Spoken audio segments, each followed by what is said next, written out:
Hello, this is Joe. Before breaking down the process in steps, I first need to explain and show what the gradients in the grading depth section exactly do. And I do that by using this white canvas with the gray area in the middle. So I'm going to open up the grading depth section, and I'm using a rectangular marquee tool to indicate the gray area. So if you go and look at the drop down list, you can basically go any direction, but I'm going to go from bottom to top. And there are three different sizes: small, medium, and large. Small covers 25%, medium 50%, and large covers 75%.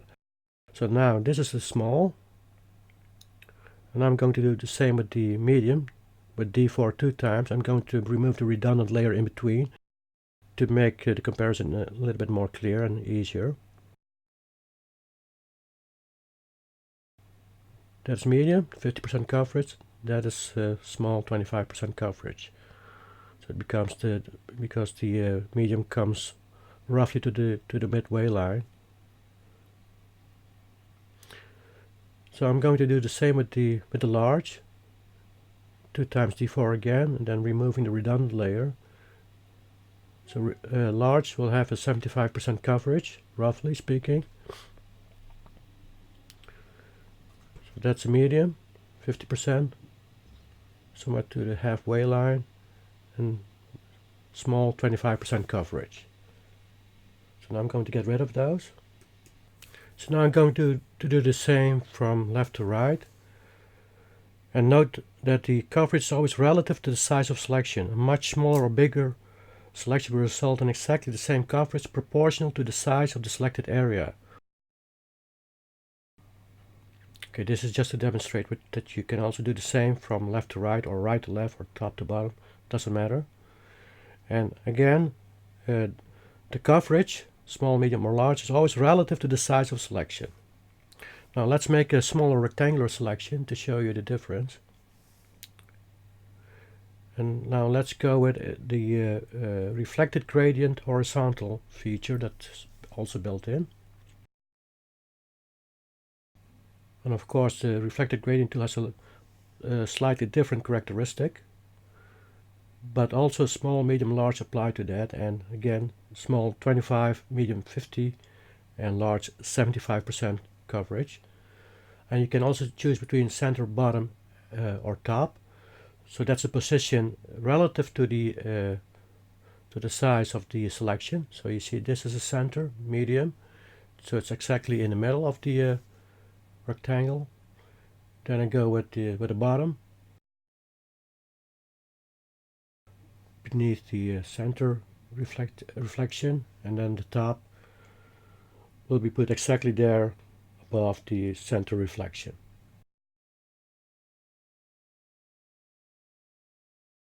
So if you would select a larger area, then you will see that the same medium reflections are going to be wider. So let's do that again with the same kind of preset, the medium D4 preset. As you can see, the medium in the center is now much wider than the medium at the previous rectangular selection. And I'm going to do the same for the bottom, and then for the top. And again, they're always, the position and the size are always relative to the size and the shape of the selection.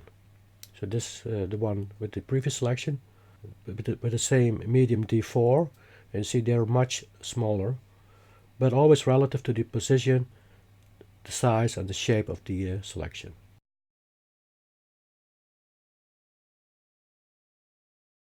So let's now demonstrate another important feature that's an integral part of the use of gradients in my workflow. It's called the restore feature. But before I do that, I'm showing you first how I always did that in my manual workflow. So my manual workflow would always create 4 layers. The top layer is going to be the comparison, before and after comparison layer. The second layer from the top is going to be the restore layer. And the second layer from the bottom is going to be my working active layer. I'm going to add a mask to that. Then I would go to the background layer, go to adjustment and curves, and would, let's say, create a lighter range of values in the water. So what I'm trying to do is to come up with a sort of pool of light in the water, but I try to make it as natural as possible. So what I'm going to do is to grab my reflected gradient tool, and do the following. So as you can see, the reflection doesn't look very natural because it looks more like a ray of light across the water. So that doesn't look good. So what I'm going to do is to merge it down. I'm going to duplicate the merged down layer and then put it on top of my restore layer. Add a mask to that. Turn on the restore layer. And then I'm going to grab my linear gradient tool. And first I'm going to correct it from the left to the right, like that. Then I'm going to apply the layer mask. And then I'm going to correct it from the right to the left, like that. And that's what I call the restore feature. So you see now that the pool of light looks much more natural than without the restore correction. So basically I can do the same now from bottom to top. So add a new layer. I'm going to do that. So now it's also restored from bottom to top. So now the pool of light looks even more natural. So this is something that I now built in a preset in the panel. So you don't have to do all these layer kind of stuff with the restore layer. No, it all happens automatically. So as you can see, it's a very subtle transition from the specific light pool effect to the rest of the water. The blending is, well, it's so subtle that you can't even see it. So this is something that I built into the Black and White Artisan Pro X panel, and it's called the restore feature. And I'm going to show you that right now. So for example, if I create a rectangle and then create a few vertical reflections, center, left and right, like this. If you look at there, you see that you can go any kind of direction, and again they're small, medium and large, and also they represent 25, 50 and 75% restore coverage from all directions. So small, for example, is 25% from bottom to top. What you need to keep in mind now is that if you want to apply the restore feature, is that you make sure that the last layer without the adjustment is always directly underneath the layer with the final adjustment. So in this case you will see that the layer without the adjustments is 2 layers down, so I need to get rid of the 2 layers in between, and you can do that by simply deleting them or just by merging them down like I'm doing here.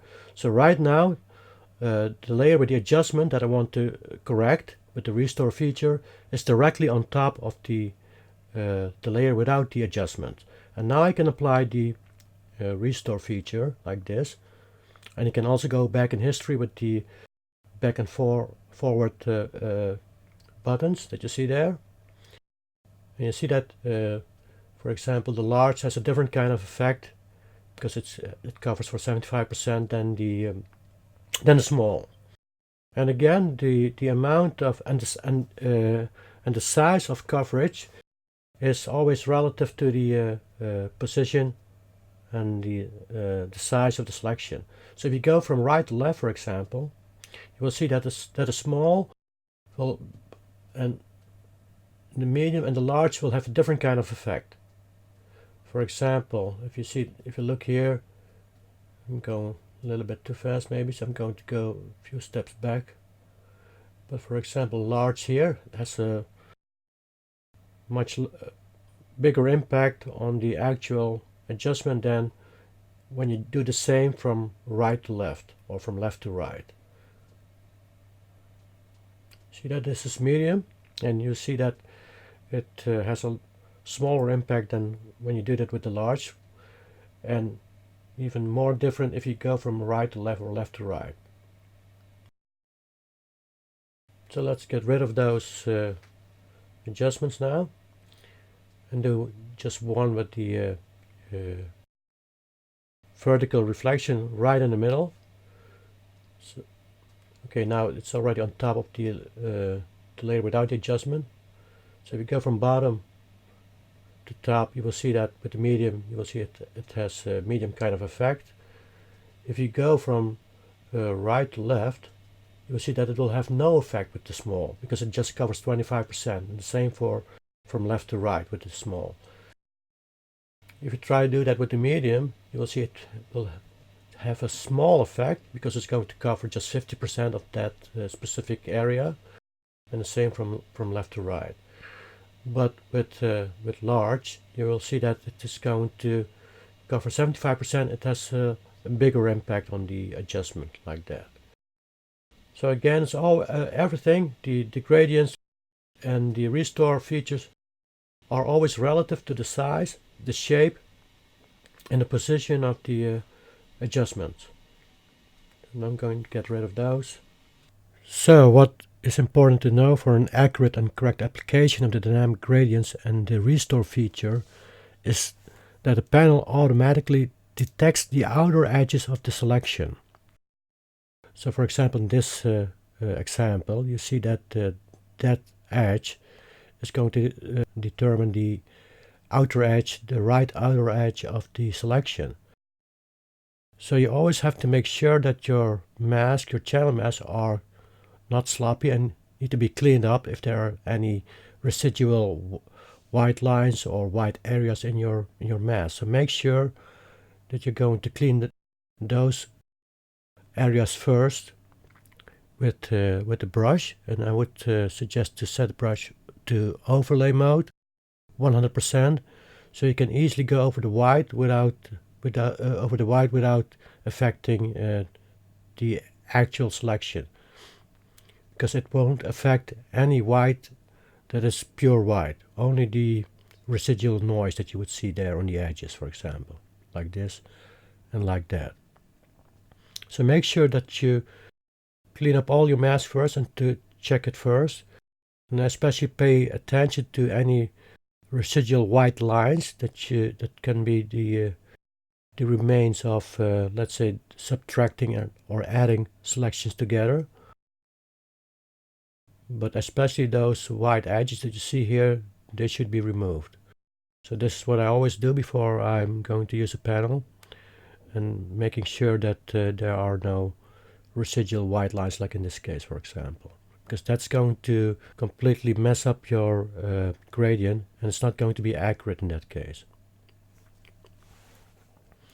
So just going through all the mask and making sure that you won't be able to see all the white areas and white lines. So going back to the example here, if I have a selection like this and I would add a minor spot over there on the right side, and I would try to apply the gradient, then you will see that the gradient isn't as effective as it should be. So you just see it, it's hardly visible, and it's because of that specific white dot that you see on the right edge over there. And if I'm going to erase that and clean up the mask in quick mask mode, like this, and then we try the small gradient again, you will see that it's easier to see the gradient, and on top of it it's much more accurate, like this. And if I compare that with the previous situation, this one, you see that that's the effect after applying the same preset twice. So it's all a matter of cleaning up your mask before you start out with the gradients and applying the gradients to your image. Finally, before going to the special effects, I want to demonstrate how accurate the dynamic gradient feature is, and that the size is always relative to the position and the size of the selection itself, and how important it is to clean up any residual noise in your channel mask before starting to apply the gradients. So I'm going to try to make a very small selection, something like 9 pixels wide. You can hardly see it's a selection, it looks more like an edge, but I'm going to zoom in and apply a small gradient from right to left, like this. So you see that even though it's a very small selection, that I can apply the gradient very accurately, and it's a 25% coverage. So if I'm zooming out, you will see that it almost looks like an edge. It's not even a real selection, but still the results of the small gradient is so accurate. If I go from left to right now with the highlight, also with a small highlight, you can see that it also applies to gradient in a very smooth and very accurate way. And if I would zoom out, you will see that it's hardly visible, but still, despite the small width of the selection, there's a very subtle and accurate gradient inside of the small selection. So now let's try create a scenario where there's residual noise. So the software detects that noise as one of the outer edges of the selection and applies a gradient that isn't visible.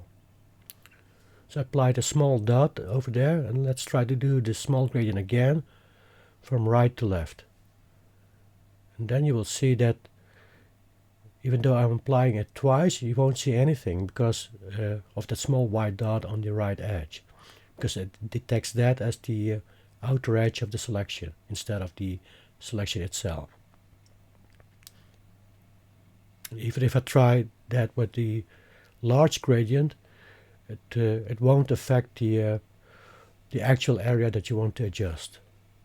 So that's the importance of having a clean mask. And if you have a clean mask, then the results are going to be very, very accurate. I'm going to get rid of all those layers. So now let's go to the special effects feature.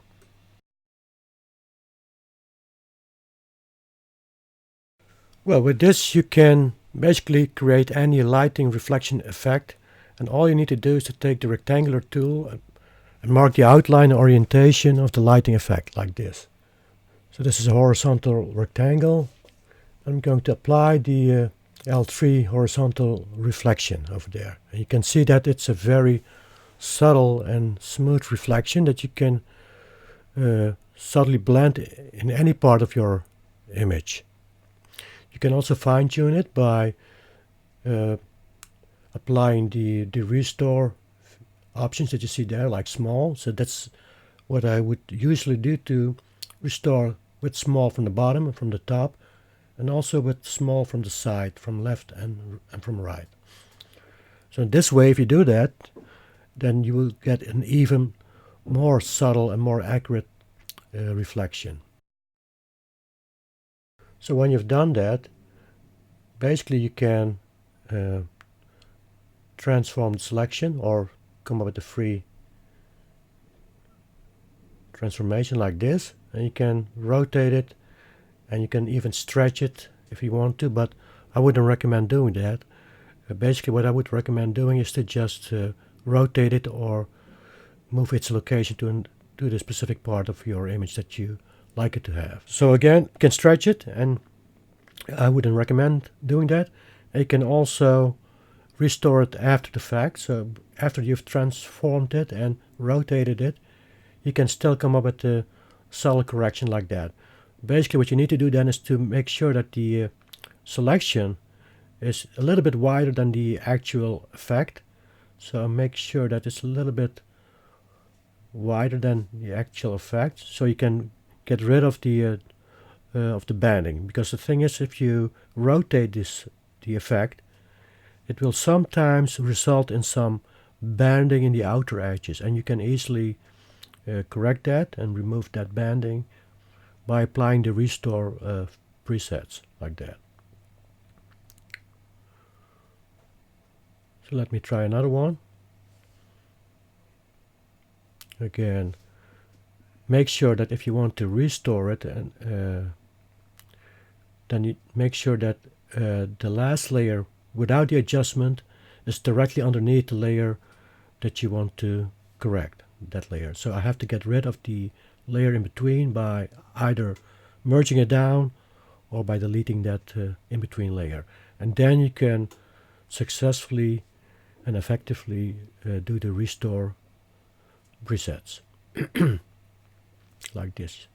You can also stretch it out, like I said, but it's better to, if you want to have a larger effect, to come up with a larger rectangle. So the effect would be initially larger without, let's say, decreasing the quality of the pixels that you see in there. Okay, make sure that once you're done with the reflection to merge it down with the normal layer, because any subsequent action that you're going to perform at this panel will not work on a layer that's transparent. It will only work on a normal layer. So once you're done, make sure it's going to be merged down with the normal layer, like this. Of course, you can do this in vertical orientation as well, like this. So with a slightly larger rectangle, and then correct it from the sides, like this. So basically you can shape your reflection in any which way you prefer to by using the restore feature. And again, you see what happens if I don't merge down the layer so that it's going to be directly on top of the layer without the adjustment, because then the restore feature won't have any effect at all. Well, only a very minor effect. But you see, if I do it the right way and merge it down up to the last layer with the without the adjustment, then any restore actions that you're going to perform is going to be much more effective and visible. And then again, you can rotate it in any which way you like. Don't forget to merge it down before you continue with the other actions in the panel. So that was the special effects, the reflections, and now I'm going to show you how I created the Salk Institute photograph step by step. Okay, first a quick walkthrough through the panel. First of all, you got here 35 16-bits luminosity masks and 31 custom-built 16-bits microzones covering all 11 zones, but they're just a bonus feature, and you don't need them to use this panel. They're just there if you want to tweak things yourself manually. Then we get to the black and white conversions. I would always recommend going with a neutral, but you can go with either one of the other presets or the random generator to get some inspiration. So those are the random generators.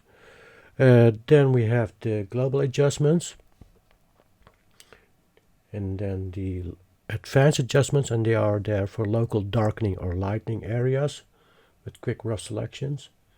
And then there are also the microzones, and they are intended for local contrast decrease or increase and accentuating details and textures. Then the grading depth section, that's something that I'm going to discuss in detail in a few minutes. And finally you got the toning presets, and you also have the toning generators, those two. So you can basically randomly create split tones and adjust them manually.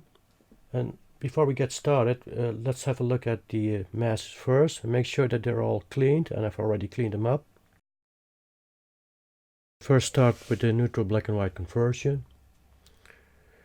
I'm going to load the selection from the sky that I already created, and then I'm going to go straight to the global adjustments. I'm choosing the low key preset to darken the sky quite a bit without increasing the contrast at the same time. Then I'm going to go straight to creating depth, and I'm going to go with a one of the gradients to darken the sky globally.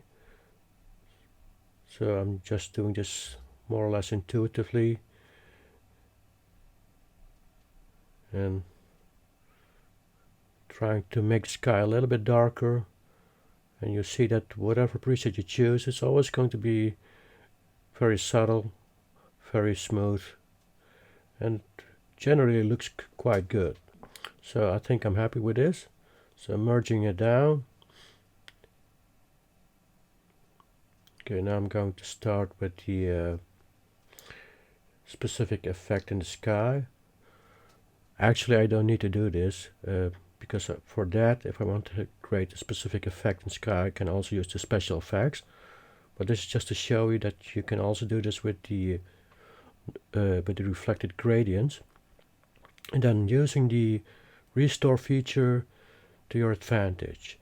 So I've merged it down to the last layer without the adjustment, and now I can use the restore features and can shape the cloud into any kind of shape that I like. So this is not something that I would usually do, but I'm just showing you this what you can do with the normal reflected gradients. So once I've done that, I'm going to merge it down again, and now I'm going to start creating depth on the walls from the Salk Institute. So first of all, I've already decided for myself where the light and the dark values should be in each of those walls. Well, the sun was right behind me, somewhere shining over my left shoulder.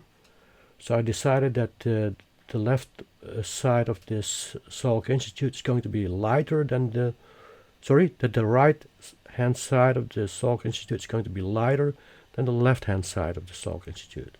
So I was facing the Pacific Ocean. It was early morning, so the sun was right behind me. And fortunately, at that specific moment, well, the sun was hidden behind a cloud, so I didn't have all the harsh and direct shadows. So now I'm just creating depth in the separate walls by loading all the separate selections. And you see that in this case for the left walls, I'm going to go from dark to light, from left to right, and for the walls on the right hand side, I'm going from dark to light, from right to left. So basically it's quite easy, and it's something that goes automatically, more or less intuitively. So you need to have a feeling of where the light falls and where the shadow should be to create a very specific shape in the separate walls of the Institute. So you see, I just try them all out, usually using the small or medium presets with D1 or D2, very rarely using D3 or D4, or lights 2 or lights 3 or lights 4, but usually lights 1 and lights 2. So you can already see the effect that the walls get. You get more depth instead of looking very flat. So even in this very specific small piece of wall that you see there, I can create a very accurate gradient. It goes from dark to light, from left to right. Then I would go from right to left for the highlights, because this is basically the direction of light on the left hand side of the Institute. As long as you're being consistent with how the light falls and where the shadows are, it's almost hard to really go wrong. And then it's just a matter of just adding enough shadows and just enough highlights to give each of those separate walls a specific kind of depth. Or as George the Wolf would say, creating presence, which is basically the same as creating depth in specific objects. Now I go to the right hand side of the Institute, and you see that I'm basically doing the same as on the left hand side, only the other way around. And generally speaking, the right hand side of the Institute should look a little bit lighter than the left hand side of the Institute. And you could also see that in the original color version of this photo. Now I'm merging them down because I don't want to end up with too many layers. Okay, the before and after, just to give you an impression of how it looks like if you are creating depth. Now I'm going to take that small piece and give it enough shadows and highlights to make it come alive and make it pop from your screen, so to speak. So what you see is that I would always go from, in this case, from right to left with the shadows, and then from left to right with the highlights, and then also from bottom to top for some more shadows. So that's basically the pattern that I would follow in this specific photograph. Of course, it depends a little bit on how the light falls on your photograph, how you're going to create the shadows and the highlights, and with that creating depth. As long as you're being consistent with it, that's the most important thing. So for the wall on the left hand side again, so that's the wall closest to the observer, that's going to be the darkest wall. So I'm going to make it a little bit darker than the other walls on the left hand side, because as you perhaps already know, that objects closest to you, closest to the observer, are always the most contrasty, always have the most detail, and also are usually the darkest objects. While objects farther away from the observer into the distance are always a little bit more fuzzy and a little bit lighter. So you see that I've created depth in that specific wall in the same way as I would do with the other walls in this institute. There's the last one on the left hand side. This is also a small part, but still I can give it a lot of accuracy with the dynamic gradients. So dark from left to right and light from right to left, and a little bit of light from the top. So then I would choose top to bottom, and from bottom to top a little bit more shadows. Okay, before and after again. So load the final pieces. So this is also going to be darker than the rest of the walls on the right hand side.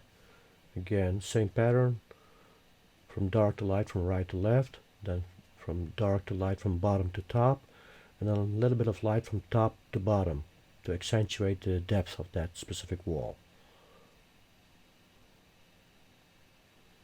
Okay, make it a little bit darker like this. Okay, deselect and going to merge it down, and before and after. You see that's quite a difference. It has much more presence, much more depth. So now the final wall, a smaller part again. So again, from right to left, some shadows. Then from bottom to top, also some shadows. Then from a little bit of highlights, and then also from top to bottom some highlights again. Okay, merging it down, and that's the final result of the walls of the Salk Institute. So now I'm going to go over to the plaza itself from the Salk. So I'm going to darken it. So I do that with large because it needs to cover the entire plaza. Do it a few times with D2 or D1. Then I go from top to bottom to make it a little bit darker on the far end of the plaza. Okay, like this.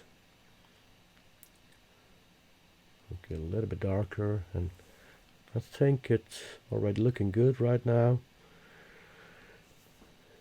And then I go darken the midsection with the fountain, because that's a little bit too light. Of course, it should have the same kind of tonal value as the rest of the plaza. So I'm going to darken it from bottom to top first, also using large because it needs to cover the entire area, and a little bit from top to bottom to evenly spread out the darker tonal values. I'm always making sure that the farthest end, whether it's from the plaza or from this specific midsection with the fountain, it's always a little bit lighter than the end of the plaza that's closest to the observer. Okay, finally I'm going to lighten up the channel with water. For that I'm using the lighting presets L1 and L2 with large. Thank you for watching.